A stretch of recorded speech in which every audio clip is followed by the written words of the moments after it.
Hello, Rachel, our last spiritual reflection. Okay, so let's look at it here. So it's talking about diversity, normalcy, and independence. And I really like the sentence that he says here where he says the tendency is to focus on the limitation rather than the giftedness in the person. Really, if ever does one wonder what gift may lie hidden beneath the exterior shell of limitation. And when I read this, I think about the movie Temple Grandin, which is based on the true life and the story of Temple Grandin. And one line that her aunt says to her, and Temple is this lady with autism who knows that she's different and knows that her level of normalcy is different than everyone else's. And as she's going on to these bigger and better places in the world, she can tell that people see that she's different. And her aunt turns to her and says, different but not less. And I think that that's something that I like to live my teaching life by is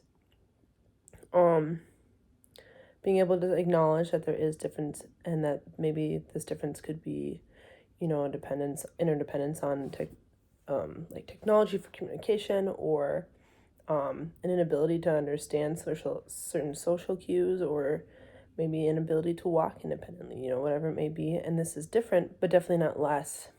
And that's what brings like kind of some of the beauty is that there's things that these people with disabilities bring that no one else can bring to the world because they have a perspective of the world that no one else can see. And it's a beautiful and unique perspective and one that we get to benefit from if we just tell ourselves different but not less. They have unsurpassable worth that deserves to be heard about and talked about and acknowledged. And I draw kind of this understanding of acceptance of other people's normalcy, their different normalcies. We talked about this a lot through my church at Woodland, and I really respect and love what our head pastor does say about he has a son with autism, and so being able to hear that from someone who has that experience and has that perspective.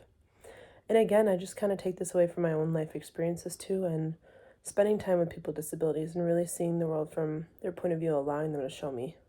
That's kind of where I draw my understanding of this.